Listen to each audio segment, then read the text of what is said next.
ரிஷபராசிக்காரங்க புதுமையான சிந்தனைக்கு சொந்தக்காரங்க. பூ போல மனசு, கோபத்தை மறைச்சிட்டு சிரிப்பை மட்டும் காட்டக்கூடியவங்க. எடுத்த காரியத்தை எப்படியாவது முடிச்சே தீரணும் அப்படின்றதற்காக கஷ்டப்பட்டு போராடக்கூடியவங்க. நல்லது கெட்டதை முழுசா தெரிஞ்சவங்க. சுக்கிர பகவானை ராசி அதிபதியாக கொண்டவங்க. கிருத்திகை, ரோகிணி, மிருகசீரிசம் நட்சத்திரக்காரங்க. ரொம்ப ரொம்ப புத்திசாலிக்காரங்க. ரிஷபராசிக்காரங்க போர்க்குணம் கொண்டவங்க. உங்ககிட்ட சண்டை போட்டு ஜெயிக்கிறது ரொம்ப ரொம்ப கஷ்டம். எல்லா இடங்கள்லயும் நேர்மையும் உண்மையும் மட்டுமே நம்பக்கூடியவங்க. உங்களுக்கு சொந்தமோ பந்தமோ அது தப்புனா அது தப்புதான். வெட்டு ஒண்ணு துண்டு ரெண்டுன்னு பேசக்கூடியவங்க. உங்களை ஒருத்தர் பஞ்சாயத்துக்கு கூட்டிட்டு போறாங்க அப்படின்னா நீங்க கூட்டிட்டு போற ஒரு பக்கம் எல்லாம் சப்போர்ட் பண்ண மாட்டீங்க. எந்த தரப்புல நியாயம் இருக்குதோ அங்கதான் நீங்க சப்போர்ட் பண்ணுவீங்க. உண்மை நியாயத்திற்கு மட்டுமே என்னைக்குமே கை கொடுப்பீங்க. உண்மைக்கு புறம்பாக எந்த ஒரு விஷயத்தையுமே செய்ய மாட்டீங்க. இதனாலதான் உங்களுக்கு நிறைய கஷ்டங்களும் துன்பங்களும் அதிகமாகவே ஏற்பட்டுக்கிட்டு இருக்கு. தங்களுடைய கஷ்டத்தையும் கண்ணீரையும் கடுகளவு கூட மத்தவங்களுக்கு தெரியாம பாத்துக்குவீங்க. இதனால பாக்குறவங்க எல்லோருமே ரிஷபராசியா இவங்களுக்கு என்னப்பா சூப்பரா இருக்கிறாங்க, இவங்களுக்கு என்ன குறைச்சல் அப்படின்னு தான் நினைச்சுக்கிட்டு இருக்காங்க. ஆனா சாப்பாட்டுக்கு கூட கஷ்டப்படுறது உங்களுக்கு மட்டும்தான் தெரியும். கஷ்ட காலத்துல திரும்பி பார்க்க கூட ஆள் கிடையாது. ஏதோ தட்டு தடுமாறி எந்திரிச்சு நிக்கிறப்ப உங்களை குறை சொல்றதுக்குன்னே நிறைய நபர்கள் தேடி வருவாங்க. உங்க சொந்தக்காரங்க நண்பர்களுக்கும் ஒரு தேவை இருக்குதுன்னா மட்டும்தான் உங்ககிட்ட வருவாங்க. அந்த தேவை முடிஞ்ச உடனே உங்களை தூக்கி போட்டுருவாங்க. மறுபடியும் அவங்க உங்ககிட்ட உதவின்னு கேட்பாங்க. அவங்க உங்களுக்கு முன்னாடி பண்ண துரோகத்தை எல்லாமே மறந்துட்டு மீண்டும் அவங்களுக்காக உதவி செஞ்சு ஏமாறக்கூடியவங்க தான் ரிஷபராசிக்காரங்க. உங்க வாழ்க்கையில எப்படியாவது முன்னேறணும் அப்படின்றதற்காக தினம்தோறும் கஷ்டப்பட்டு உழைக்கக்கூடியவங்க தான் ரிஷபராசிக்காரங்க. கடந்த காலகட்டங்கள்ல தங்களுடைய வாழ்க்கையில நீங்க நல்லது நடக்க போகுதுன்னு நினைச்சுக்கிட்டு இருந்திருப்பீங்க. ஆனா இந்த 2024 2025 காலகட்டங்கள்ல உங்களுக்கு மிகப்பெரிய ஏமாற்றம் தான். அந்த டைம்ல நிறைய பிரச்சனைகளும் கஷ்டங்களும் மன உளைச்சல்கள் மட்டுமே உங்க வாழ்க்கையில அதிகப்படியாகவே ஏற்பட்டு இருந்திருக்கும். ரிஷபராசிக்காரங்க சொந்த பந்தத்தை இழந்தீங்க, சொத்துக்களை இழந்தீங்க, தங்களுக்கு நெருக்கமாக இருக்கக்கூடிய உறவுகளையுமே இழந்தீங்க. கடைசியா நான் மட்டும்தான் எல்லாத்தையுமே இழந்துட்டு நிக்கிறதா இருக்குது, எனக்கு உயிர் வாழவே பிடிக்கலன்னு சொல்லிக்கிட்டு இருக்கீங்க. இதுக்கு மேல என்னால வாழவே முடியல சாமி, தயவு செஞ்சு என்னை உன்புடையே கூட்டிக்கிட்டு போயிரு. நான் இவ்வளவு கஷ்டப்பட்டதுக்கு அப்புறம் என் வாழ்க்கையில வாழணும்ன்ற எண்ணம் சுத்தமாவே போயிருச்சு. உங்க மனசுல கவலையும் துன்பம் தான் அதிகமாகவே இருக்குது. நீங்க செய்யக்கூடிய ஒவ்வொரு விஷயத்தையுமே தடுப்பதற்கும் உங்களை அவமானப்படுத்துவதற்கும் இங்க நிறைய நபர்கள் முயற்சி பண்ணிக்கிட்டு இருக்காங்க. இது எல்லாமே தெரிஞ்சுமே கூட நீங்க என்னமோ பண்ணுங்க, எனக்கு என்ன வந்துச்சு அப்படின்னு தன் வேலையில மட்டும் என்னைக்குமே குறிக்கோளா இருக்கிறவங்க தான் நீங்க. ஏன் எனக்கு மட்டும் இவ்வளவு கஷ்டம் வருது, என்னுடைய வாழ்க்கையில நான் யாருக்குமே கெடுதலையோ கஷ்டத்தையோ துன்பத்தையோ கொடுத்ததில்ல, எனக்கு மட்டும் ஏன் இந்த மாதிரி எல்லாமே நடக்குது அப்படின்னு தான் பெரும்பாலான ரிஷபராசி நேயர்கள் சொல்லிக்கிட்டு இருக்கீங்க.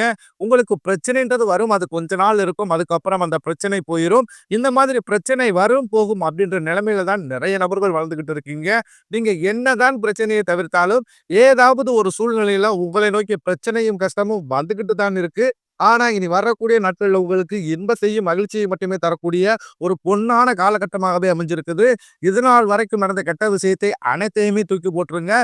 இனி வரக்கூடிய நாட்கள் உங்களுக்கு எப்படிப்பட்ட நன்மைகள் நடக்க போகுது அப்படின்றத பத்தி தான் இந்த பதிவுல முழுசா பார்க்க போறோம். கடந்த 2025 மிக மோசமான ஒரு நரக வாழ்க்கையை வாழ்ந்தவங்க தான் நீங்க. ஏன்னா இப்ப நடக்கக்கூடிய இந்த ஜனவரி மாதத்துல இருந்து பாத்தீங்கன்னா உங்களுடைய வாழ்க்கை அப்படின்றது முழுவதுமாகவே மாறப்போகுது. அதுவும் குறிப்பாக பாத்தீங்கன்னா ஜனவரி 28ஆம் தேதியிலிருந்து உங்களுக்கு வீரபத்திர ராஜயோகம் அப்படின்றது கிடைக்க போகுது. அது என்ன சாமி இந்த வீரபத்திர ராஜயோகம் அப்படின்னு நிறைய நபர்கள் கேட்பீங்க. அதாவது பாத்தீங்கன்னா புதன் பகவானும் சுக்கிர பகவானுடைய சேர்க்கை அடுத்து வரக்கூடிய ஒரு 60 நாட்களுக்கு இதனுடைய வெளிப்பாடு அப்படின்றது அதிகமாகவே இருக்க போகுது. ஏன்னா சுக்கிரனை ராசி அதிபதியாக கொண்டது ரிஷபராசிக்காரங்க நீங்க. இந்த வீரபத்திர ராஜயோகத்தை ஒட்டுமொத்த பலனும் தற்போது உங்களுக்கு முழுமையா கிடைக்கிறதுனால இந்த ஒரு 60 நாட்களுக்கு பாத்தீங்கன்னா ஏதாவது ஒரு வகையில ஒரு ராஜ யோகம் அப்படின்றது உங்களுக்கு கிடைக்க போகுது. அது பணவரவாக இருக்கட்டும், இல்ல ஒரு உறவாக இருக்கட்டும், இப்படி ஏதாவது ஒரு வகையில உங்களுக்கு அந்த நல்ல ஒரு முன்னேற்றம் அப்படின்றது, ஒரு அதிர்ஷ்டம் அப்படின்றது உங்க வாழ்க்கையில கிடைக்க போகுது. அதற்கடுத்து பாத்தீங்கன்னா உங்களுக்கு இந்த பிப்ரவரி முதல் வாரத்திலிருந்து உங்களுக்கு சனியுடைய வக்ர பயிற்சியானது ஸ்டார்ட் ஆக இருக்க போகுது. அதற்கடுத்து தொடர்ந்து பாத்தீங்கன்னா குருவுடைய வக்ர நிவர்த்தி, சுக்கிர பயிற்சி, சூரிய பயிற்சி, ராகு பயிற்சி என கிட்டத்தட்ட ஒரு 5 பயிற்சியானது இந்த 2026ல முதல் 6 மாதங்களுக்குள்ளே இதனுடைய பலன்கள் அனைத்தும் உங்களுக்கு கிடைக்க போகுது. முதலாவதாக உங்களுக்கு சனியுடைய வக்ர பயிற்சி. சனி பகவான் தற்பொழுது மீன ராசியில நாட்கள்ல விபத்தி அடைகிறாரு. அப்படி அடையும் போது பாத்தீங்கன்னா, சனி பகவான் இத்தனை நாட்களாக உங்களுடைய கர்மாவிற்கு ஏற்ற தண்டனை மட்டுமே குடுத்துக்கிட்டு இருந்தாரு. தற்போது உங்களுக்கு நல்ல நல்ல விஷயங்கள் எல்லாமே உங்களுக்கு ஒரு மாற்றத்தை தரக்கூடிய ஒரு சனி பகவான் உங்களுக்கு செயல்பட போகிறார். இந்த பிப்ரவரி முதலே அதுக்கடுத்து பாத்தீங்கன்னா, குருவுடைய வக்ர நிவர்த்தி. இத்தனை நாட்களாக குரு பகவான் பாத்தீங்கன்னா, குரு ஒரு ராசியில 2ஆம் இடத்துல இருந்ததுனால தான் பொருளாதாரம் முன்னேற்றம்ன்றது கடந்த காலகட்டங்கள்ல இருந்திருக்காது. தற்பொழுது 2ஆம் இடத்திலிருந்து 3ஆம் இடத்துல அதாவது லக்னஸ்தானத்துக்கு போறதுனால பொருளாதார ரீதியாக மிகப்பெரிய ஒரு அசுர வளர்ச்சி அப்படின்றது உங்க வாழ்க்கையில ஏற்பட போகுது. அடுத்ததாக பாத்தீங்கன்னா ராகு பயிற்சி. ஐயையோ! ராகு பயிற்சின்னு சொன்னாவே பாத்தீங்கன்னா எல்லோருமே பயப்படுவீங்க. அந்த அளவுக்கு இந்த ராகு பயிற்சி நினைச்சு ஒரு நெகட்டிவான தாட்டு தான் மக்கள்கிட்ட அதிகமாகவே இருக்குது. இதுல பாத்தீங்கன்னா இந்த ராகு பயிற்சியால கேது பகவான் என்ன பண்றாரு அப்படின்னு பாத்தீங்கன்னா, கடந்த காலகட்டங்கள்ல உங்களுக்கு உடல் சார்ந்த பிரச்சனைகள் மூலமாக நிறைய பண செலவு, மன உளைச்சல் எல்லாமே நீங்க சந்திச்சிருப்பீங்க. ஆனா தற்பொழுது இந்த 2026ல இந்த கேது பகவான் மூலமாக அது அனைத்தும் உங்களுக்கு முழுவதுமாகவே நிவர்த்தியாக போகுது. அடிக்கடி குழந்தைகளுக்கு உடம்பு சரியில்லாமல் போறது, அப்பா அம்மாவுக்கு உடம்பு சரியில்லாமல் போறது, வீட்ல இருக்கக்கூடிய வயதானவர்களுக்கு உடம்பு சரியில்லாமல் போறது, இந்த மாதிரி உடல் சார்ந்த பிரச்சனைகள் அனைத்தும் உங்களுக்கு இந்த பிப்ரவரி மாதம் முதலே உங்களுக்கு நிவர்த்தியாக போகுது. இந்த 2026 உங்களுக்கு நல்ல ஒரு மாற்றத்தை தரக்கூடிய ஒரு ஆண்டாகவே பார்க்கப்படுது. கடந்த காலகட்டங்கள்ல நல்ல ஒரு வேலைன்றது கிடைச்சிருக்காது. ஏதோ ஒரு கிடைக்கிற வேலைக்கு ஒரு 10,000 சம்பளத்துக்கோ 15,000 சம்பளத்துக்கோ பிடிக்காத ஒரு வேலையை அதுவும் குடும்ப கஷ்டத்துக்காக வேற வழி இல்லாம செஞ்சுக்கிட்டு இருந்திருப்பீங்க. ஆனா இனி வரக்கூடிய நாட்கள்ல நீங்க படிச்ச படிப்புக்கு ஏத்த மாதிரியும் உங்களுக்கு பிடிச்ச மாதிரியும் நீங்க ஒரு அரசாங்க வேலைக்கு ட்ரை பண்ணாலும் சரி, இல்ல ஒரு IT job, private job, bank சைடோ இப்படி நீங்க எந்த வேலைக்கு ட்ரை பண்ணாலும் அந்த ஜாப் அப்படின்றது உங்களுக்கு நிச்சயமா கிடைக்க போகுது. சனி பகவானுடைய பார்வை உங்களுக்கு நேரடியாகவே இருக்குது. இதன் மூலம் வருமானம் அப்படின்றது பல வழிகளில் வரும். தொழிலில் லாபம் சற்று அதிகமாகவே கிடைக்கும். அரசியல்வாதிகளை பொறுத்தவரைக்கும் புதிய பொறுப்புகள், புதிய பதவிகள் எல்லாமே தானாகவே உங்களை வந்து சேரும். ராகு கேதுவால உங்களுடைய செல்வாக்கு உயரும், உடல் ஆரோக்கியம் மேம்படும், சங்கடங்கள் நீங்கும். மறைமுகமாக உங்க தொழில் வாழ்க்கையிலும் சரி, இல்லற வாழ்க்கையிலும் சரி, நிறைய நபர்கள் ஏதாவது ஒரு விதத்துல தொல்லை கொடுத்திருப்பாங்க.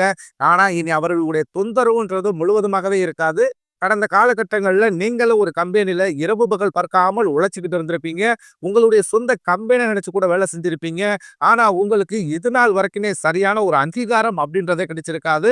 உங்களுக்கு அப்புறமோ அல்லது உங்க கூடயே கூட நிறைய நபர்கள் வேலைக்கு வந்திருப்பாங்க. அவங்களுக்கு நிறைய சலுகை எல்லாமே கிடைச்சு நல்ல ஒரு முன்னேற்றத்திற்கு போயிருப்பாங்க. ஆனா நீங்க மட்டும் எப்படி வேலைக்கு போய் சேர்ந்தீங்களோ அதே மாதிரி தான் இன்னைக்கு வரைக்கும் இருந்திருப்பீங்க. ஆனா இனி வரக்கூடிய நாட்கள்ல உங்களுக்கு சம்பள உயர்வு, பதவி உயர்வு, உங்களுக்கு மேலே இருக்கக்கூடிய அதிகாரிகளுடைய ஆதரவு முதற்கொண்டு உங்களுக்கு விரைவில் கிடைக்க போகுது. இனி உங்க வார்த்தைக்கு மதிப்பு மரியாதை நிச்சயம் கிடைக்கும். அந்தஸ்துல நீங்க எதிர்பார்த்த உயர்வுக்கு போக போறீங்க. தொழிலில் இருந்த தடைகள் விலகுவது மட்டுமில்லாமல் சிலர் வந்து புதிதாக தொழில் தொடங்குவீங்க. உற்பத்தியில் இருந்த தடைகள் நீங்க தொழிலை விரிவு செய்வீங்க. வரக்கூடிய நாட்களில் விற்பனை அதிகமாகும். ஏற்றுமதி இறக்குமதி தொழிலில் நல்ல லாபம் கிடைக்கும். நீங்க செய்யக்கூடியது சின்ன தொழிலோ பெரிய தொழிலோ நல்ல ஒரு வளர்ச்சி அப்படின்றது நிச்சயமாக ஏற்படும். இனி நினைத்தது எல்லாமே நடக்கும். தொழிலில் வியாபார தடைகள் அனைத்தும் விலகும். லாபம் அதிகமாக கிடைக்கும். முன்னேற்றம் உண்டாகும். வரவேண்டிய பணம் விரைவில் கைக்கு வந்து சேரும். குடும்பத்தில் நெருக்கடிகள் விலகும். செல்வாக்கு அந்தஸ்து உயரும். வெளிநாட்டு முயற்சிகள் வெற்றியை தரும். தெய்வ சிந்தனை அதிகமாகும். பெரியோர்களிடையே உதவிகள் கிடைக்கும். உறவுகளில் இருந்த சண்டை சச்சரவு முழுவதுமாகவே விலகும். புதிய நண்பர்கள் உங்களுக்கு உதவி செய்வாங்க. தொழிலில் ஏற்பட்ட நெருக்கடிகள் நீங்கும். முடங்கி கிடந்த நிறுவனங்கள் மீண்டும் இயங்கும். வியாபாரத்தில் எதிர்பார்த்த லாபம் கிடைக்கும். புதிய தொழில் தொடங்கக்கூடிய முயற்சிகள் கண்டிப்பாக உங்களுக்கு வெற்றியை தரும். கடந்த காலகட்டங்களில் திருமண நிலை அப்படின்றது பார்த்தீங்கன்னா ரிஷபராசிக்காரர்களுக்கு நிறைய பிரச்சனையும் சிக்கலையுமே பெரும்பாலும் சந்திச்சிருப்பீங்க. இதுல குறிப்பாக பார்த்தீங்கன்னா பெண்களுக்கு ஏதாவது ஒரு வகையில எளிமையாக திருமணம் அப்படின்றது அடைஞ்சிருது. ஆனா ரிஷபராசி ஆண்கள் தான் ரொம்ப ரொம்ப பாவம். அடிச்சு பிடிச்சு நிச்சயத்து வரைக்கும் போனா கூட அக்கம் பக்கம் இருக்கிறவங்க தெரிஞ்சவங்கன்னு அதை கெடுத்து விடுறதுக்குன்னு நிறைய நபர்கள் இருக்காங்க. அது மட்டும் இல்லாமல் ஜாதகத்திலையும் பார்த்தீங்கன்னா சுத்த ஜாதகம், ராககேது ஜாதகம், செவ்வாய் ஜாதகம் இருக்கிறதுனால திருமண பொருத்தம் சரியாக வராதனால திருமண தடை அப்படின்றது ரிஷபராசி ஆண்களுக்கு அதிகமாகவே ஏற்பட்டுக்கிட்டு இருக்கு. ஆனா இனி வரக்கூடிய முதல் 6 மாதங்களுக்குள் விரைவில் நீங்க திருமண வாழ்க்கைக்குள்ள அடி எடுத்து வைக்க போறீங்க.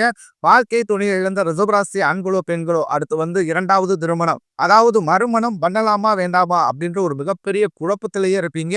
அப்படி 2வது திருமணம் பண்ணும்போது சொந்தக்காரன் தப்பா பேசிடுவானோ, ஊர்க்காரன் தப்பா நினைச்சிருவானோ, அவங்க என்ன நினைப்பாங்க, இவங்க என்ன நினைப்பாங்க அப்படின்ட்டு நிறைய நபர்கள் வந்து இந்த 2வது திருமணத்தை பத்தி பத்தி யோசிக்காமலே இருக்கீங்க. ஏன்னா இப்ப இருக்கக்கூடிய பொருளாதார சூழ்நிலையும், இப்ப இருக்கக்கூடிய காலகட்டத்தை வச்சு பார்க்கும்போது, ஒரு சிங்கிள் பேரண்டால இந்த சொசைட்டிய சர்வே பண்றது ரொம்ப ரொம்ப கடினம். நீங்க எதிர்பார்த்த மாதிரியே நல்ல ஒரு மறு வாழ்க்கை அப்படின்றது விரைவில் உங்களுக்கு அமையும். குழந்தை பாக்கியத்திற்காக இயங்கும் ரிஷபராசி நேயர்களா பார்த்தீங்கன்னா, எங்களுக்கு திருமணமாகி 3 வருஷம் ஆகுது சாமி, 5 வருஷம் ஆகுது, 8 வருஷம் ஆகுது. நாங்களும் போகாத ஹாஸ்பிட்டல் இல்ல, பார்க்காத ட்ரீட்மெண்ட் இல்ல. வாரத்துல 3 நாள் கோவிலுக்கு போய் வழிபாடு செஞ்சு வந்துகிட்டு இருக்கோம். ஆனாலுமே எங்களுக்கு இன்று வரைக்குமே குழந்தை பாக்கியம் இல்லை சாமி அப்படிதான் நிறைய நபர்கள் சொல்றீங்க. கண்டிப்பாக வரக்கூடிய ஒரு 6 மாத காலத்துக்குள் உங்களில் உள்ள உடல் சார்ந்த பிரச்சனைகள் அனைத்தும் முழுவதுமாகவே நிவர்த்தியாகி விரைவில் உங்களுக்கு குழந்தை பாக்கியம் அப்படின்றது உண்டாகும். காதலிப்பவர்களுக்கு இந்த 2026 நல்ல ஒரு மாற்றத்தை தரக்கூடிய ஒரு ஆண்டாகவே பார்க்கப்படுது. இனி வரக்கூடிய நாட்களில் உங்களுடைய வளர்ச்சி, அதாவது பொருளாதார வளர்ச்சி அப்படின்றது யாருமே எதிர்பார்க்காத அளவுக்கு ஒரு மிகப்பெரிய ஒரு அசுர வளர்ச்சியாக இருக்க போகுது. உங்களுடைய நண்பர்கள், சொந்தக்காரர்கள், குடும்ப உறவுகளுமே உங்களுக்கு எதிரிகளாகவும் துரோகிகளாகவும் வரக்கூடிய வாய்ப்புகள் கூட அதிகப்படியாகவே உள்ளது. ரிஷப ராசியை பொறுத்தவரைக்கும் நீங்கள் ஆண்களோ பெண்களோ அரசு வேலையோ தனியார் வேலையோ கூலி வேலையோ நீங்க எதிர்பாராத வருமானம் அப்படின்றது உங்களுக்கு இரட்டிப்பு மடங்காக கிடைக்க போகுது. சேமிப்பு அப்படின்றது பன்மடங்காக உயரப்போகுது. இதன் மூலமாக கடந்த காலகட்டங்களில் ஏற்பட்ட கடன் பிரச்சனை அனைத்தும் வரக்கூடிய நாட்களில் முழுவதுமாகவே நிவர்த்தியாக போகுது. வரக்கூடிய ஒரு 6 மாத காலகட்டங்கள் உங்களுடைய கடன்கள் அனைத்தையும் முழுவதுமாக கட்டி முடிக்க போறீங்க. அந்த அளவுக்கு பொருளாதார முன்னேற்றம் அப்படின்றது ஒரு மிகப்பெரிய ஒரு அசுர முன்னேற்றமாக ரிஷபராசிக்காரர்களுக்கு ஏற்பட போகுது. முடிந்த அளவுக்கு இந்த உறவுகள் மத்தியில் கொஞ்சம் தூரமா இருப்பது ரொம்ப ரொம்ப நல்லது. ஏன்னா குடும்ப உறவுகள் மூலமாக நிறைய பிரச்சனைகளையும் சிக்கலையும் நீங்க கடந்த காலகட்டம் சந்திச்சிருப்பீங்க. இந்த முறையும் சந்திக்கக்கூடிய வாய்ப்பு இருக்குது. தவறான உறவு என்று தெரிந்தால் உடனடியாக அவர்களை விட்டு கொஞ்ச நாட்கள் மட்டும் விலகி இருப்பது வரக்கூடிய நாட்களில் ரிஷபராசிக்காரர்களுக்கு ரொம்ப ரொம்ப நல்லது.